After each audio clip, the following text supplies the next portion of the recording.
I would like to introduce Evan Haas, co-founder and CEO of Helix Carbon. Evan, please go ahead. Thanks, Ariana.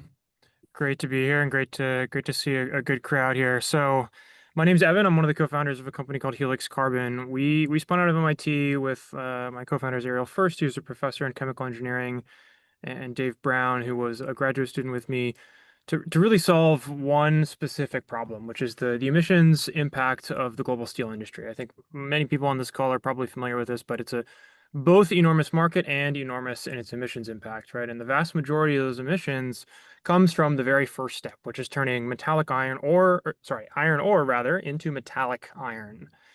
And the reason for that is the way that we do this process today. We take in some kind of fossil fuel, we produce what's called a reducing gas from that fossil fuel, and use that as a chemical reagent to strip oxygen off that iron oxide, and then gets emitted as CO2 and water vapor.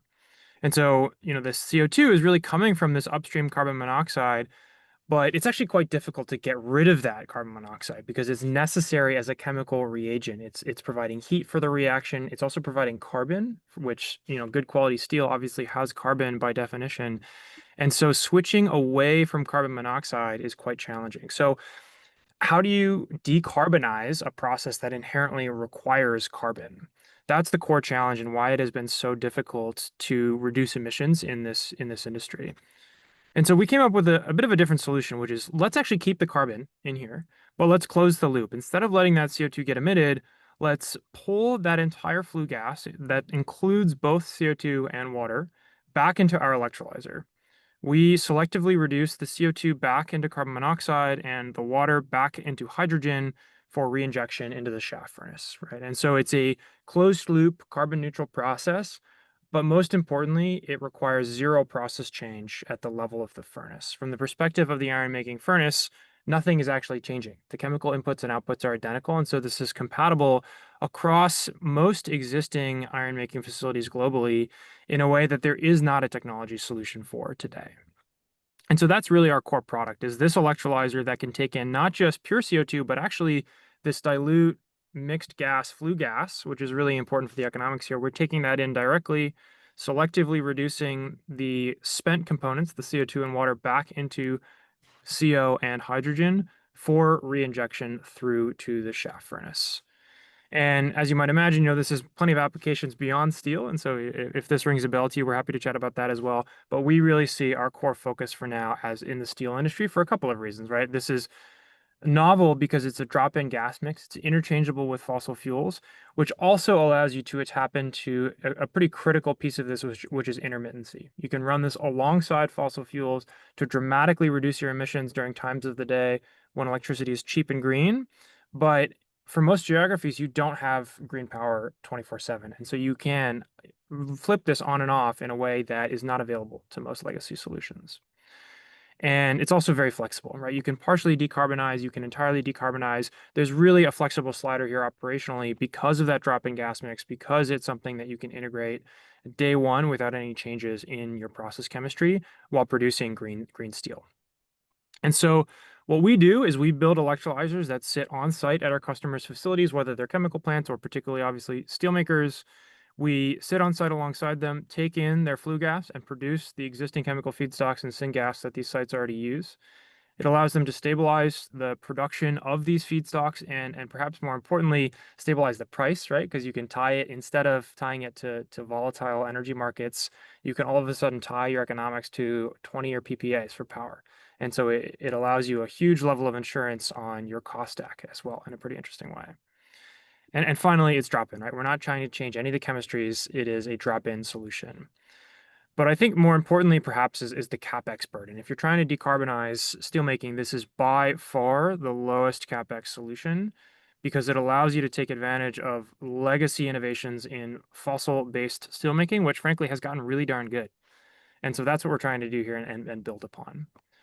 So we're here to share this with all of you and also to look for collaborations, right? We're ready and building currently some pilots here in Massachusetts, but we're excited to build additional partnerships sort of in the 100 to 100 kilogram per day range, as well as joint development projects to really customize and test and validate the solution for your specific plant, for your specific needs.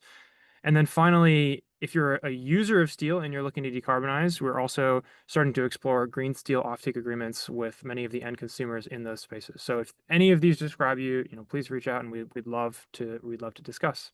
Thank you. Evan, thank you so much. Again, post your questions to the Q&A tab, and we'll try to get to that. What about the cement industry? Yeah, cement's good actually. Very high concentration CO2, which is nice, and so that's useful as a feedstock.